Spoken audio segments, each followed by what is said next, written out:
Ranking all Arkansas three-digit interstates. All right, 100 sub special. All right, today we're going to be ranking all six three-digit interstates in the state of Arkansas. We have interstates 430, 530, 630, 440, 540, and 555. Before I continue, please do everything you see in the lower left-hand corner, and let's get started. So number one at the very top, the best of the six is Interstate 440. We'll take a brief look at all these roads, and for this one in particular, we'll also look at State Highway 440 since it's basically interstate standard and is ready to be signed as 440, but I guess they're waiting for Interstate 57 to exist. So right here at the start, going eastbound, we have 440 signed for Memphis, St. Louis, and the airport. So I agree with all three of these, especially the airport, since the airport is the main thing that's actually on the road. And Memphis and St. Louis definitely help as longer distance control cities. Along the way, at an interchange, we have westbound signed for Junction I-30 and eastbound still signed for Airport. Along the way, we have 440 east for Jacksonville and Memphis. Jacksonville is the city where it ends, and Memphis is I-40's control city. I wouldn't mind seeing St. Louis on there instead of Memphis, but this could just be an old sign. But at least Memphis is on there. And further on, we meet US 165 for Scott and England. And we get a laundry list of stuff here. We have US 70 we're meeting with no control cities. 440 East is now signed for Jacksonville and St. Louis since we're meeting I-40 just here. It is signed for Memphis and Fort Smith. So Jacksonville, St. Louis, that's a decent use of dual control cities for State Highway 440. And from I-40 is just signed for Jacksonville, which is a little weird, but I do understand them not signing St. Louis here because the way the angles are, if somebody was wanting to get to St. Louis, they would take 67 from here. They wouldn't go all the way to 440 to go there, and then going the other way, it wouldn't work just because of the way it's angled. At an interchange on State Highway 440, we have Little Rock and Jacksonville signed, which Jacksonville is, again, kind of weird, but I think this is just an old sign. I do hope to see St. Louis on this sign once 440 is upgraded to Interstate, or at least signs an Interstate. Later on, we start meeting the end of 440 State Highway. And we meet with 67 and 167 signed for Sherwood, North Little Rock, and Jacksonville. Sherwood, North Little Rock, those aren't too bad just because you wouldn't be going up this way to get to Little Rock. But Jacksonville, I hope they change that to St. Louis. But when we do meet the end, we do see St. Louis on there. I'm not sure why they add this MO on there. I'm pretty sure a lot of people know what state St. Louis is in. And going westbound or southbound, more like this on State Highway 440, we have Memphis and Texarkana signed. That's pretty good signage here. Although I do kind of wish they would sign the airport. The airport going southbound and westbound is a little weird. You don't see a lot of signage for it. And once State Highway 440 ends and becomes Interstate 440 is still signed for Texarkana, as well as we're meeting 40 east for Memphis and US 70 for no control cities. And then going down here to the airport, we have Clinton National Airport right here, as well as State Highway 365 for Springer Boulevard and 1.5 miles. And we're meeting Junction 30 and 530 for downtown Little Rock, Texarkana, and Pine Bluff. So decent use of control cities there. And my mini verdict for Interstate 440 is eastbound airport, Memphis, St. Louis as they do. Then after you meet the airport, just Memphis and St. Louis, then St. Louis.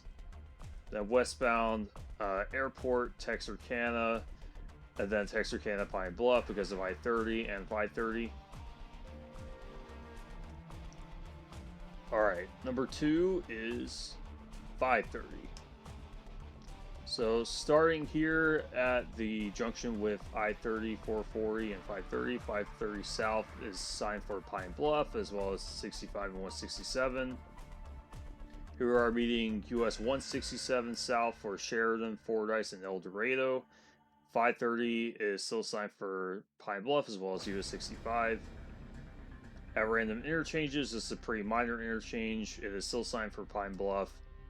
As well, it is on the mileage signs. We're meeting US 270 and Whitehall is signed for Whitehall and Sheridan, as well as 365 Spur right here. Here we are meeting with Business 79 and US 79 for South Cannon Road. And once we're in Pine Bluff, we are now assigned for Lake Village, which is a little weird. Like, it's more distant than Dumas, but Dumas is larger, so I think Dumas should probably be signed before Lake Village, but it is one of the more sensible cities to sign on 65, so I don't think it's horrible. And here we are meeting with South US 63 and US 63 Business is signed for South Olive Street. And here is Arkansas 530. I didn't do Arkansas 530 for this video because this highway is not Interstate standard yet, but this is where future I-530 is going to go. It is signed for Star City and Monticello. And here we are at the end of 530. 65 South is what it defaults to. It is signed for Dumas, McGee, and Lake Village. So pretty good use of 3 cities there. There's not a whole lot else you can sign, but those are pretty good to sign. As well as we're meeting 63, 79, 65 Business, and State Highway 190 North for Harding Avenue. Starting around going northbound, we have it signed for Little Rock, as well as the highways from before signed for downtown. So good job here. At random interchanges along the way, minor interchanges in fact, we are signed for Little Rock still. Little Rock is on the bottom line of the mileage signs. And as we meet the end, we have 30 west for Texarkana, 30 east downtown Little Rock, and 440 east for Memphis and St. Louis and the airport, just like before. Alright, so my mini verdict for 530, I have South Pine Bluff Dumas, which is pretty much what it is, except they use like Village instead, but Dumas is on the sign where it ends, so I think that's okay. And then North Little Rock the entire way, which they do. Alright, number 3 is going to be 430. So here at the beginning, we have 430 North for Fort Smith, which is the correct choice.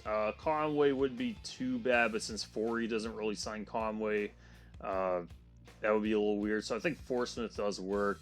West Little Rock would be kind of weird just because that's not really a city. It's just a part of Little Rock, but I think Fort Smith does work here.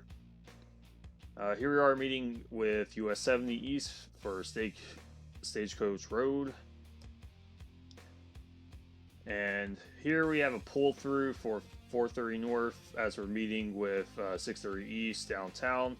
430, I think it's as good as 1 and 2, but I gave it 3 just because there's not that many pull through signs on this road, so I think that's why I knocked it down a little bit, but it's still a pretty sensibly signed road throughout. And it's not a very long road, it's about 13 miles or so. 40 West at the end is signed for Fort Smith in Oklahoma City. 40 East is signed for Memphis. Turn around the other way, we have 430 South signed for Texarkana, as well as 40 East for Little Rock and Memphis, and Crystal Hill Road in 1/2 mile. So pretty good signs all around. Here's another pull through. This one does have a control city on it, which is nice. And at the Maumelle North Little Rock interchange is signed for Little Rock, which is different signage than what we saw before, but I think it is the right choice for right here since this is the fastest route to Little Rock from this exit. So I like that they signed that here. And here's a good view of Little Rock as we come in from North Little Rock to here. I've always liked this view going in. And then here at the end, 30 east for Little Rock, 30 west for Texarkana. So good signs all around, and pretty decently signed road throughout.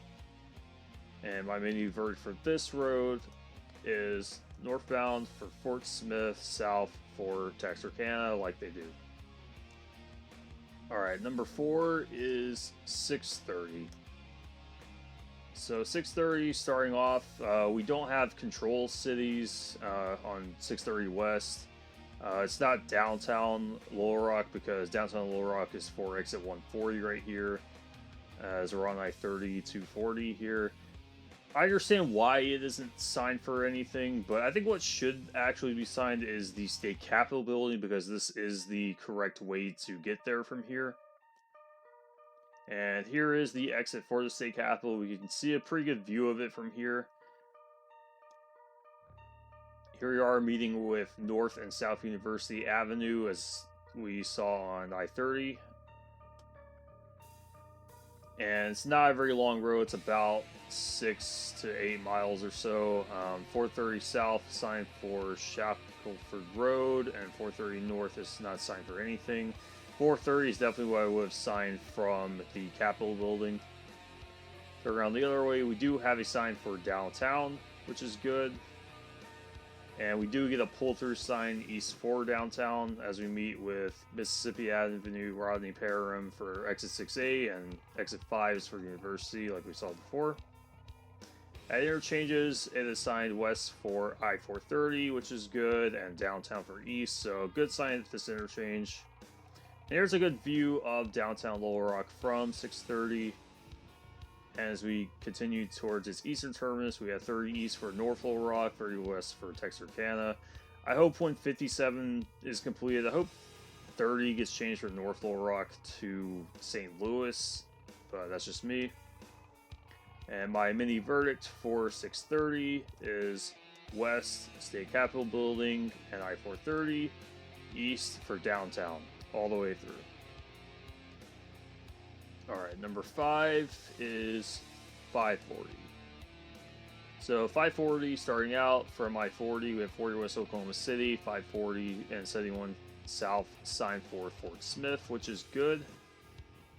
We are meeting US 64 West for Van Buren, East for nothing, and 540 South is still signed for Fort Smith, which is still good. At interchanges, we have Fort Smith still signed. And once we meet the downtown Fort Smith exit, which is this 22 West Rogers Avenue, not sure why they don't sign it for downtown Fort Smith, but we have 540 now South signed for Oklahoma, which I think is okay. The cities in Oklahoma we're going to be directed towards aren't really going to be that big, so I think just Oklahoma is fine. But when we do get a city sign for Oklahoma, is Spiro, Oklahoma, which I know is roughly where you meet US 59, but I said in my 271 video that it should be Poto and not Spiro, and I think I still stand by that. And we meet US 71 South sign for Texarkana here at exit 12. As well as, hey, US 271 right here. North 271 rather. And it doesn't last too long after that, because now we meet the Oklahoma state line. We see a Welcome to Oklahoma sign right here, as well as an exit sign, and a Choctaw Casino. Going around the other way, we have a Welcome to Arkansas sign, like we saw in the 271 video. At interchanges, we have Van Buren and 2 Junction I-40. So I think I-40 is okay for this road. Van Buren, that probably wouldn't work on its own, so at least we have something else alongside with it. We are meeting US 64 again, is signed for the same things as before. And we're about to be meeting I-40, so 40 West Oklahoma City, 30 East Little Rock and Memphis. And that'll be about it for this road. And my mini verdict is South Fort Smith, and then Oklahoma or Poto I think would work. I think any of those, like Oklahoma for the pull through and then Poto for interchanges. And then northbound, I'd say I-40/Little Rock. Either one of those would be fine. Alright, and then number 6 is 555. Because, you know, the spurs of 55 may be signed like 55, but we shall see. So here we are at the beginning. 555 is signed for Turrell, Mark Tree, and Jonesboro. 55 North is signed for Blytheville and St. Louis.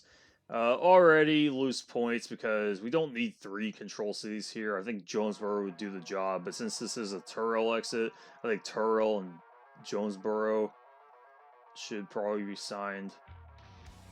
We do fortunately get Jonesboro on the bottom sign as we start. At interchanges, Jonesboro and Truman are signed, and Mark Tree for southbound. I don't know about that.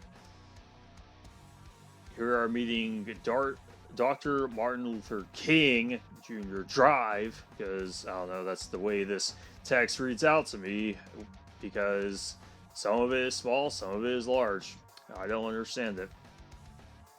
Here we are meeting with US 49 North. It's signed for Caraway Road, Stadium Boulevard, and Red Wolf Boulevard. And the sign here, we have Hoxie and Memphis signs. So Memphis for southbound definitely works. Hoxie is, I think, is okay. You meet US 67 there. Walnut Ridge wouldn't be bad either, just because it's a little bit bigger. But here we are meeting with South 49 and South 63 for Southwest Drive. At another interchange, we have Walnut Ridge and Hoxie signs. So I do like this sign. Hoxie and Walnut Ridge on the same sign, I think, is definitely okay. And here's the last exit of 555. We have State Highway 91 for Dan Avenue, exit 49. And as we turn around, go the other way, at the same exit, we have Memphis signed, which is excellent. However, they decide to put Memphis on the sign, but they also just put a bunch of random letters on this sign too, and they somehow managed to spell West out of it. So I don't know about that. And on the mileage signs, we have Truman 9 and Junction I-55 39, and this continues basically the whole way. We don't get Memphis or West Memphis or Marion or anything. We just get I-55, which I guess it's better than Marion or West Memphis, so I guess I can't complain too much. And we saw the same sign before, but we have Mark Tree signs, so they kind of go all over their place at the interchanges. Sometimes we get Memphis, sometimes we get West Memphis, sometimes we get Truman, sometimes we get Mark Tree. And here we are at the end, 55 North Blytheville. As I said before, it should probably just be St. Louis, but I do kind of understand it here just because I don't think anybody would be going to St. Louis this way. And 55 South is signed for Memphis, so that's a good sight to see, Memphis on this sign. And my mini verdict for 555 is North Jonesboro and then Hoxie/Walnut Ridge. So it's signed decently going northbound. Southbound, they could work on it a bit. I just say I-55 or Memphis. I think either of those are fine. Cosign would be probably best case scenario. Alright, and then let's take a look at the tier list. We have 440, 530, and 430 in S. They all do really good jobs. There's not really much I would change about those. 630, 540 does pretty good job, but there's a couple of signs I would definitely change. And then 555 at B. I was expecting it to be worse than it was. I knew it was going to be a little rough, but everything is mostly signed well on the main line, so I don't complain about too much. I thought these would be a little rough, but they actually weren't too bad. And anyways, thanks for watching. Thanks for the 100 subs. I really appreciate it. If we can, I'd love to get to 200. And check out any of my other stuff. My 75 series is in the works. Part 1 and Part 2 are done, and Part 3 and Part 4 are currently being worked on. And I already have 278 if you want to go see that, US 278. The whole supercut is like an hour and 20 minutes, so check those out if you haven't already. Thanks for watching, and I hope you've enjoyed.